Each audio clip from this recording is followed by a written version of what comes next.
So Benson, it's been about 10 months since we've spoken, since you first joined. How have those 10 months been for you and at the club?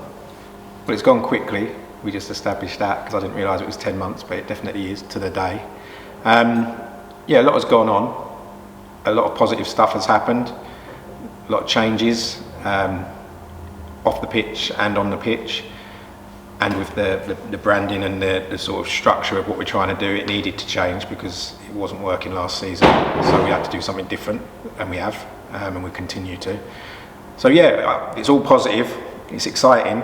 I feel like we're just starting to see some of the fruits of our labour on the pitch. I'd say it's a really positive 10 months so far. Yeah, you mentioned sort of the changes and the rebranding. How important was the rebrand to you? What was the importance of it and rebranding from the ladies to the women? For me, I felt like we needed to make a statement of our intent to the players, first and foremost, because they needed a culture change, and the culture change is vast beyond just on the pitch and the way we play. It's how we behave as a club, how we present to the community. And with that, all of the conversation was around women and girls football, growing that pathway for women and girls football. And therefore, to fit that conversation and that dialogue, it made sense to go with Woking FC Women, give ourselves a new name to go with the new vision, which is to grow women and girls football in the area, with a view of it leading to National League football for those that are inspired enough to pursue it and talented enough, obviously. So I think it was a very important change, albeit minor. I think it was an important one. Yeah, and you touched on the pathway. We've recently introduced like an under-12s team. How important is that for girls in the area to have something that they can get involved in? We had to think about the age that we start with because we wanted to get going, but we didn't want to overstep it and try and create 6 different age groups at once. So 12s made sense because it's coming up into secondary school. It's a good starting point.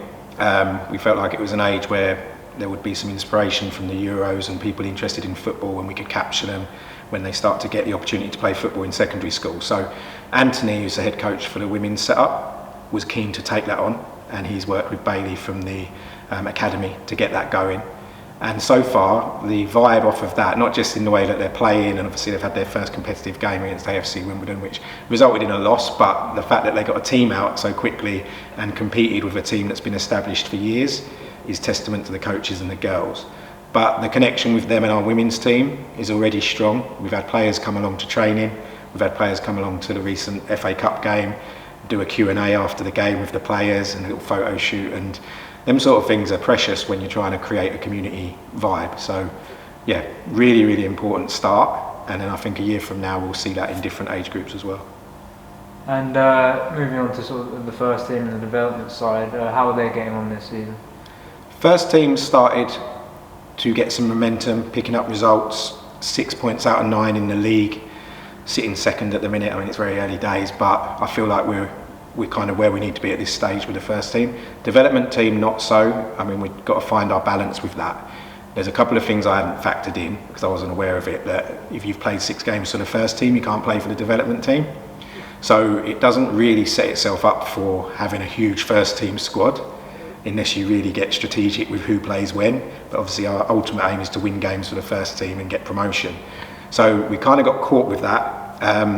We look like we're going to have a stronger development squad going forwards now, and we've got a strategy around it. First 2 games were 2 losses for the development team. Cup game coming up this Sunday. I'm confident they'll pick up their first win. But the energy within the club is good, and there's a playing identity starting to shine through. So with the first team, you can definitely see that we've got a style of play now. We play from the back, we attack with pace, there's high energy, we've got a whole squad of athletes, and that is what we wanted to have, and we're there. You see it week in, week out now. And we saw that on show in the FA Cup game recently, a big 6-0 win, and now we've got Dartford in the next round. How exciting is that?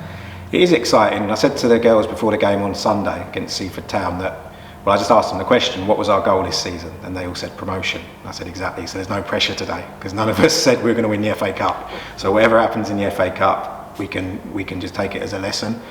We played very well. First half, a little bit lethargic, hence 1-0 at half time. But when the girls came out the trap second half and did everything at 100%, we showed what we're about, and 6 could have been 8 be fair to Seaford, they had one goal that should have counted that was disallowed. But Dartford is a different challenge. They're a league above us. They're a strong team physically and technically. We've got more footage of them because they're at a higher level than we would have for teams in our own level. So we can do our homework a little bit more and then apply a bit of a game plan and see if we can get a memorable occasion and get in the first round proper, which would be amazing. Yeah, absolutely. Well, best of luck for that and the upcoming games, and we'll speak to you soon. Thank you, appreciate it.